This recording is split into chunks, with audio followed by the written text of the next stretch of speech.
Hello guys, subscribers നൈ meeting challenge. അപ്പോൾ ഇന്നത്തെ നെയിമിൻ്റെ ഫസ്റ്റ് ലൈറ്റ് ജി ആയതുകൊണ്ട് തന്നെ ഞാൻ ഗ്രേപ്സ് ആണ് കഴിക്കുന്നത്. എനിക്ക് അത്രയ്ക്കും ഇഷ്ടമല്ല. അങ്ങനെ ഞാൻ കഴിച്ചു ഗൈസ്. സെക്കൻഡ് ലൈറ്റ് എന്ന് പറയുന്നത് ഓ ആയതുകൊണ്ട് തന്നെ ഞാൻ ഓറഞ്ചാണ് കഴിക്കുന്നത്. ഓറഞ്ച് എനിക്കിഷ്ടമാണ്.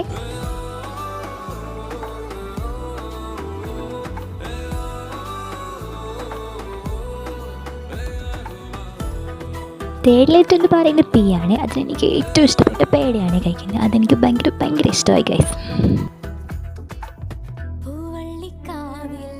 ഫോർത്ത് ലൈറ്റ് ഐ ആയതുകൊണ്ട് തന്നെ ഞാൻ കുറച്ച് ഐസ് വാട്ടറും കുടിച്ചു. ഫിഫ്ത്ത് ലൈറ്റ് കെ ആയതുകൊണ്ട് തന്നെ ഞാൻ കുറച്ച് കപ്പ് വേണ്ടിയാണ് കഴിച്ചത്. ലാസ്റ്റ് ലൈറ്റ് എന്ന് പറയുന്നത് എ ആണ്. അതിന് ഞാൻ ആപ്പിളാണ് കഴിച്ചത്. അതും എനിക്ക് അത്രയ്ക്ക് ഇഷ്ടമല്ല കേസ്. എനിക്ക് നല്ല സാധനങ്ങളൊന്നും ഇഷ്ടമല്ല കേസ്. അപ്പോൾ നമ്മുടെ സബ്സ്ക്രൈബറുടെ പേര് വന്നിട്ട് ഗോപിക എന്നാണ്. നെക്സ്റ്റ് ഏത് വേണമെന്ന് കമൻറ്റ് ചെയ്യുക. വീഡിയോ ഇഷ്ടമായി ലൈക്ക് ചെയ്യുക, ഷെയർ ചെയ്യുക, സബ്സ്ക്രൈബ് ചെയ്യുക. അപ്പോൾ അത്രേ ഉള്ളൂ. ബൈ.